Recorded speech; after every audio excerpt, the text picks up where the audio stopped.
Hi everyone, today we're going to talk about mental freedom and 3 ways to change your thoughts to help you create a life full of joy and peace and acceptance. When it comes to our thoughts, they run our entire lives. Everything that happens on the outside world is processed within the inner world, and what we do matters greatly. And the majority of the routines that we do today are the ones that we did yesterday, unless we take a conscious decision to make them different. And because of that, we believe that our thoughts are our reality, that because they create what we understand about the world, that they are always true. And unfortunately or not, the thoughts that we think are not actual truth. They are simply interpretations of how we are understanding the world, and those interpretations aren't always real. And think about it, you can in your mind imagine a dragon and a story about that dragon, and it doesn't make that dragon any more real in your life. And though dragons aren't necessarily real, there are certain things in your mind that you're also creating that are not real as well. Your thoughts are simply trying to guide you in a certain direction. They aren't actually the reason why certain things are happening, and they might conclude in an incorrect way. Your thoughts are not actually able to tell you the full story of what anything else is going on except what you interpret. And because your perspective is your own, everything you do will be filtered through that.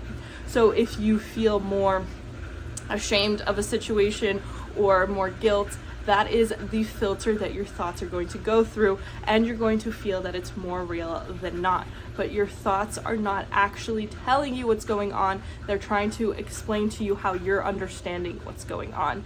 And therefore, your thoughts can shift and they can change, and they oftentimes reflect what's going on in the outside world.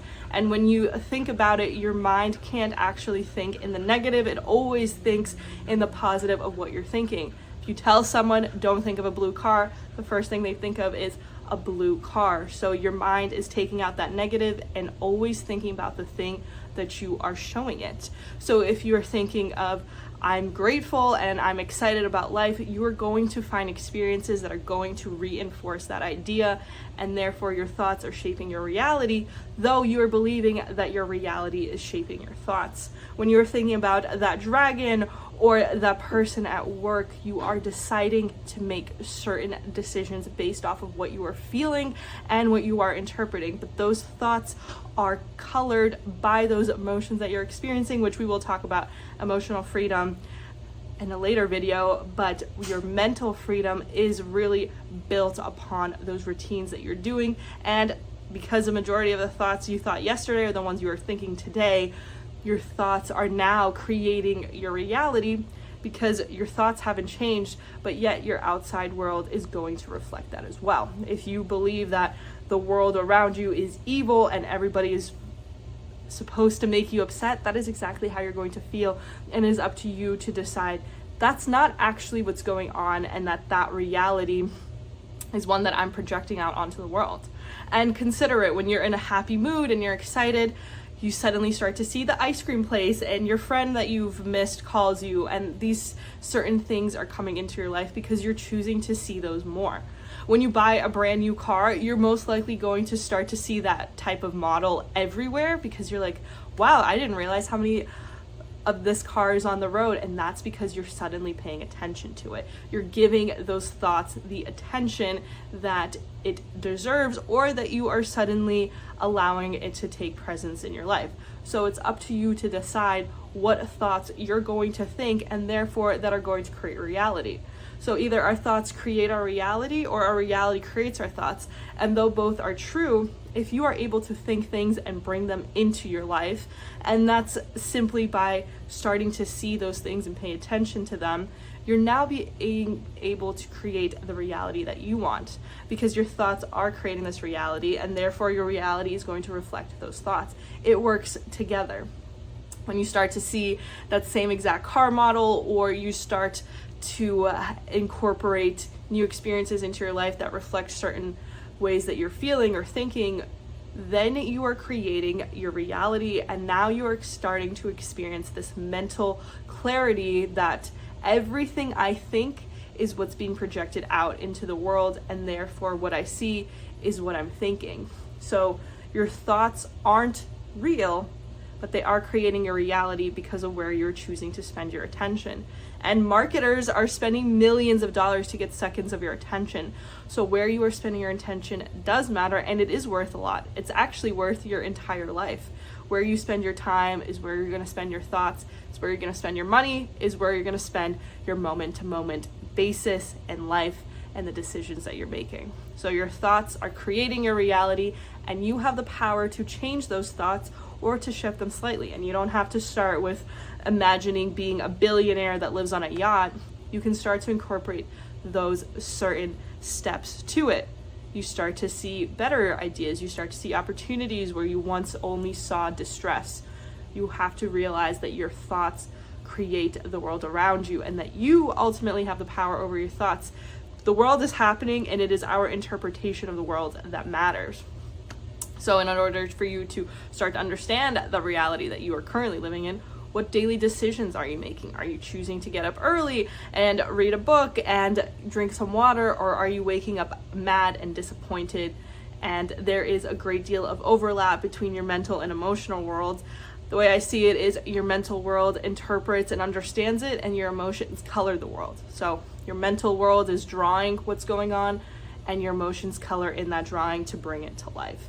Your emotions are guiding this, but because your thoughts are guiding your emotions and your reality guides your thoughts, these are all ways to look at the same scenario from different perspectives. And if it's easier for you to tap into certain emotions, you can start there. If it's easier to tap into certain thoughts, you can go there. Or if it goes into a bit further of just creating new experiences so that you can feel this, it's up to you, but it has to start with you realizing that your thoughts are running your life, but they don't have to ruin it unless you allow it to, because your thoughts are only as real as you allow them to be and the attention that you project onto them. So therefore, it's up to you to decide where you're going to spend your emotional bandwidth. And on that same idea, you can't change the past no matter how much you think about it. That is where so much of our time is spent. We are thinking about the world around us and offering it to ourselves and to others. And we are thinking about what happened and why, and the guilt and the shame, and this experience always said this weird, or that person, if I had just had this one conversation with them, it would have been a completely different way, a different person at the end of it. And it's just not true. And even if it was true, you can't go back in time and change it. And even if you could, every single movie that has ever been shown has told us, when you go back into the past, don't change anything, because it would change the entire course of history. So if you did go back in time and change the way you interacted with that person, if you went left versus right on that street, you would be living a different life, because every choice is built upon the last one. And it sounds like a really daunting thing to say, because it sounds as if every choice I make has so much power. And it does. Every time you choose to drink water instead of soda, every time you go for that walk instead of being mad at somebody and just watching TV, you are choosing the building blocks of your life, and you are deciding that you are agreeing to this decision and this life every single time. You think about 90,000 thoughts a day, and you're probably making 90,000 decisions based off of those thoughts. Some thoughts come and go. Some thoughts you sit with for a long time, and some thoughts are the ones that transform your life forever. But it is those tiny moments that are often not given enough credit.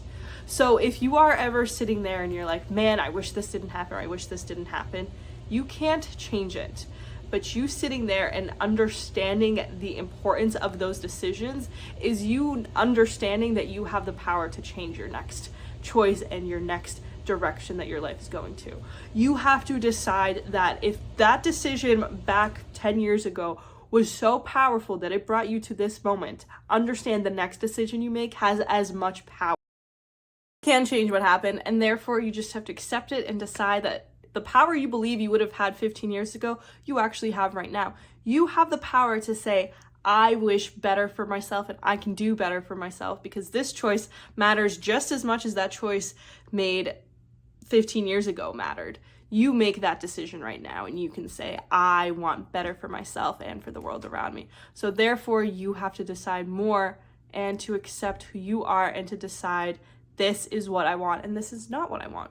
What is it that you want? And a lot of our mental bandwidth is spent thinking about what other people are thinking about us. We think that everybody is concerned with our behavior and our emotions and what we're doing and what we said and what we didn't say, and it just doesn't matter, because you can't control what other people think about you. You can't control how they act towards you. You can't control any of these things. And when people offer to you a version of themselves, it's up to you to decide if you want it or not. You can decide, you know what, I don't actually want this behavior in my life. I don't like how I am around this person, and you can decide to no longer be around them. And if people are sitting there concerned with your behavior and they're not sharing it with you, or they're not bringing it up to somebody who it is affecting, there is nothing that you can do about it. And at the end of the day, a majority of people aren't thinking about you. 80% of the world doesn't care what you've done or what you did. Even the people that you're closest to, they don't actually care about you. So you spending so much time being obsessed with what other people are thinking about you, they're not. And if they are thinking about you and they're annoyed by you, or they're conniving and they're lying behind your back and they're keeping information from you, or they're hurting you, or they're being spiteful, are those the people that you want to be around? Somebody who is showing you that they are in a bad place by acting this way isn't someone you want in your life anyway. And you are looking for something from somebody who has shown you that they can't be there for you. If you are around somebody who is mean to you and ungrateful and is taking things from you, whether it's money or your time or your emotional bandwidth, and they are upset with you or annoyed at you, and they don't think that you're showing up for enough for them, like, why do you want them in your life? Why are you spending your one life and your one chance at being this version of yourself on this idea and this time? And it just doesn't matter anymore what any of those people thought or didn't do or wanted or didn't. It just matters what you decide to do with your thoughts right now. What they're thinking doesn't affect you, and if it is affecting you because you think they're judging you or they're mad at you, ask yourself if this is the place that you want to be at. Is sitting there questioning if you sent the right text, or asking yourself if you made the right choice, if you had asked a better question, if you would be in a better position. Understand that that's not the version of yourself that you want to be. And how do I know that? Ask yourself that. Do you want to be this version of yourself that is made smaller because of the choices you have to make in order to have this specific person in your life? If you are being forced to consider others' emotions and thoughts and the way they feel about you, and you have to change your behavior to make sure you're not offending them, you're not living as yourself, you're living as a version of yourself that this person accepts. And the only person that needs to accept you is you, because you actually have to live with yourself 24/7. Your thoughts about yourself are the ones that matter. What other people think about you can only affect you as much as you allow it to. And of course, there is a certain amount that people do think about you that does affect you. We're all human and we're all connected to one another. But if the majority of the people in your life are making you feel small, or they make you feel upset all the time, or you're hurt by them, are these the people you actually want to continue to give your time and your thoughts to? And your attention that is creating your life? Is this the type of person that deserves your attention? And if you find yourself obsessed with what other people are thinking about you, are these the right people for you? You have to turn it from a different perspective and say, I don't want to be around people who I have to question every word that I put in a text and the time that I sent this text, and if I was doing something else, are they offended? That is not living mentally free. That is living under the duress of what somebody else wants and somebody else is expecting of you. Don't do it to yourself. It's not worth it. You have to decide better for yourself. Is it making you feel crazy or hurt or upset? You have to let them go, and you have to decide that your mental freedom consists of the thoughts that you think of every single day. And those thoughts need to be productive and for you and protecting of you and your sanity.